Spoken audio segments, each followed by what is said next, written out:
এই নির্বাচনে আওয়ামী লীগের উপস্থিতি নাই। আপনি যদি আপনাকে শ্রেষ্ঠতর প্রমাণ করতে না পারেন তাহলে আওয়ামী লীগের ফিরে আসা আপনি কোনোভাবে ঠেকাতে পারবেন না। দর্শক, গোপনে আওয়ামী লীগের সাথে আতাত করার কারণে গণদোলাই খেল ব্যারিস্টার রুমিন ফারহানা, যিনি হাসিনার পতনে সবচেয়ে বেশি আমার মনে হয় কষ্ট পেয়েছেন, সবচেয়ে বেশি কষ্ট পেয়েছেন, তিনি হচ্ছেন রুমিন ফারহানা।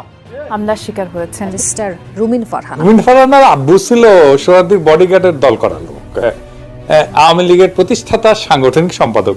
রুমিন ফারহানা নিজেই কইছে, দেখেন তো সেই হিসেবে রুমিন ফারহানা আওয়ামী লীগের ছাও বললে কি ভুল হবে না। তো তো রুমিনের আব্বা পরে আওয়ামী লীগ করেন নাই, মুজিবের বিরোধিতা করেছেন, তো এটা না এটা আদি পাপ করেছেন আর কি রুমিন ফারহানার আব্বা। রুমিন তার আব্বুর করা সেই আদি পাপ, মানে আওয়ামী লীগের বিরোধিতা করার আদি পাপ এখন হাসিনার লেসপেন্সারি করে পুষিয়ে দিচ্ছে। সাব্বাস বাঘের বাচ্চা।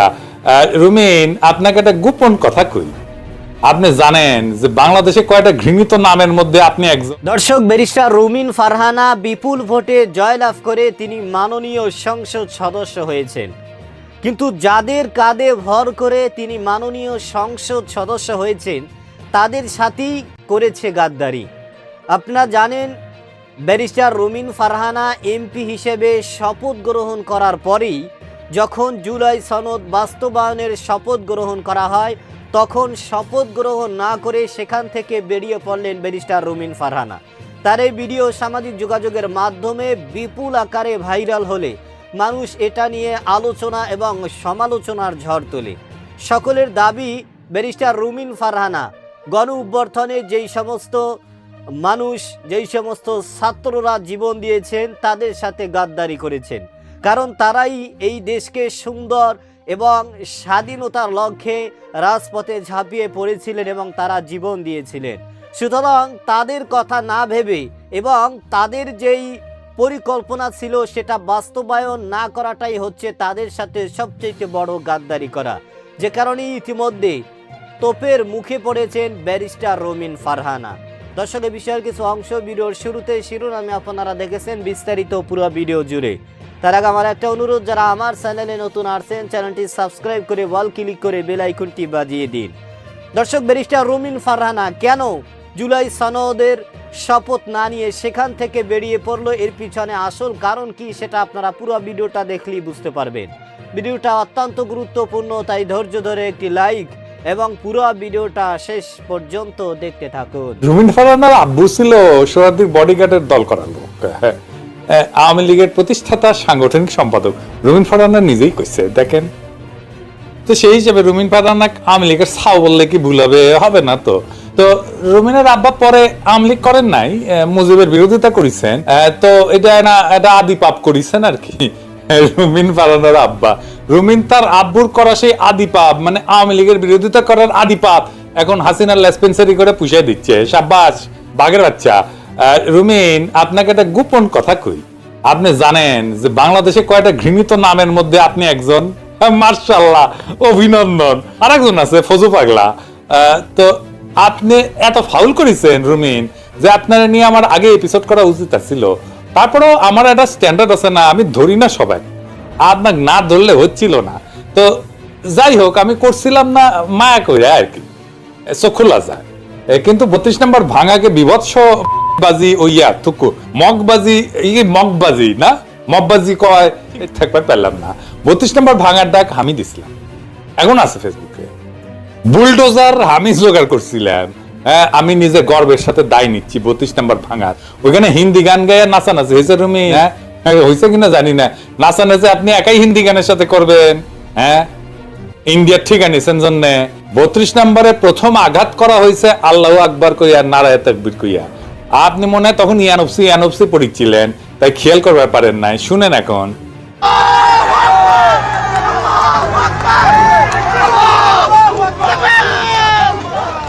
এবার বুঝেছেন তো কেন এই ফ্যাসিবাদের চিহ্ন ভাঙার টাইমে আল্লাহু আকবার ধ্বনি দেওয়া হয়েছিল।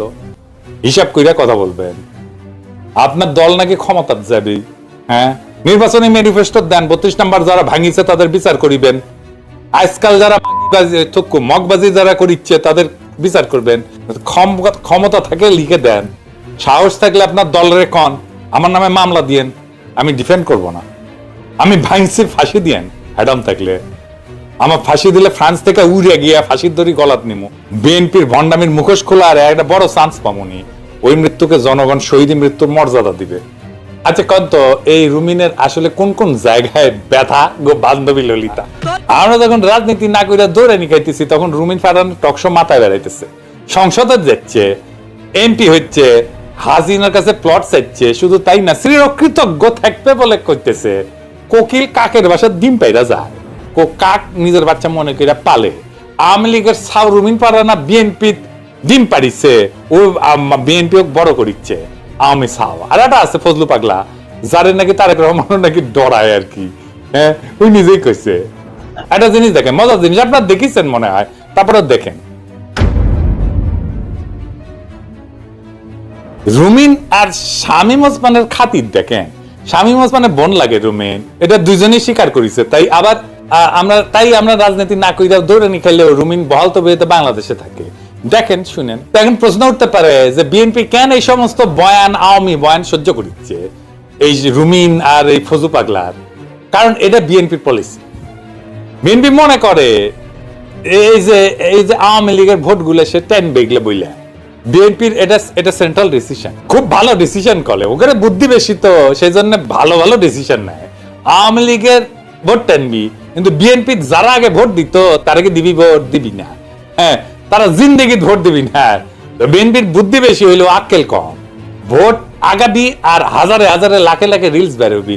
বিএনপি নেতারা আওয়ামী লীগ, মুজিব এদেরকে নিয়ে কি কি বন্দনা করেছিল। বিএনপি বড় দল, তাই ওদের এই নিয়ে ওদের গর্ব আছে প্রচুর, এতই বড় যে নিজেই মারতে পারে।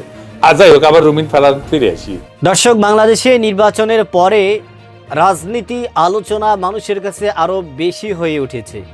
কারণ যেই সমস্ত এমপিরা বাংলাদেশের জুলাই গণঅভ্যুত্থানের কাঁধে ভর করে তারা একটা স্বাধীন বাংলাদেশ পেয়েছে এবং একটা নির্বাচন করার সুযোগ পেয়েছেন এবং তারা সুন্দর একটা বাংলাদেশ গড়ার লক্ষ্যে তারা যেই পথ নিয়ে আগাচ্ছেন সেই পথ সহজ করে দিয়েছেন জুলাই গণঅভ্যুত্থানের হাজারো ছাত্র জনতা। তাদের দাবি ছিল, তাদের কথা ছিল যে জুলাই সনদ বাস্তবায়ন করা এবং সেই জুলাই সনদ বাস্তবায়ন করার লক্ষ্যে সংসদ সদস্য হিসাবে যারা শপথ গ্রহণ করেছেন, এমপি হিসাবে যারা শপথ গ্রহণ করেছেন, তাদেরকে যখন জুলাই সনদের ভিত্তিতে শপথ গ্রহণ করার কথা বলা হয়েছে তখন সেখান থেকে বেরিয়ে পড়েছেন ব্যারিস্টার রুমিন ফারহানা।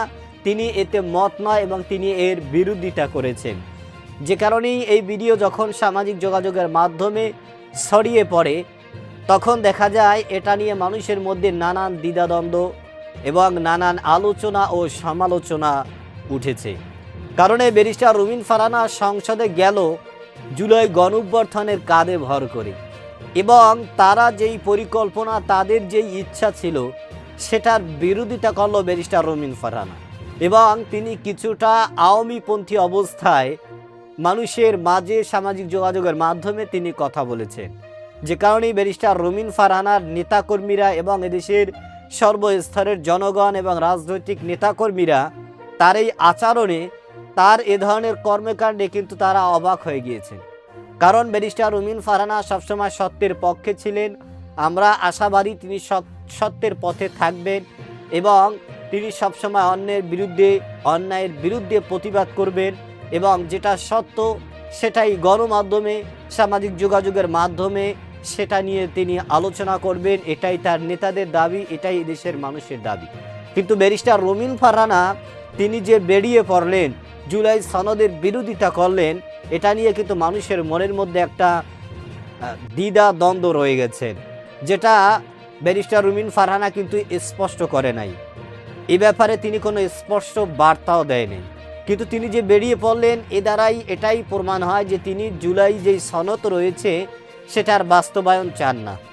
যে কারণেই ব্যারিস্টার রুমিন ফারহানাকে নিয়ে মানুষ ইতিমধ্যে আলোচনা এবং সমালোচনা করেছেন এবং ব্যারিস্টার রুমিন ফারহানা যাতে করে জুলাই সনদের ভিত্তিতে সামনে তার কার্যক্রম এবং তার সব ধরনের আয়োজন যেন সেইভাবে করে, সেটাই এই দেশের মানুষের দাবি।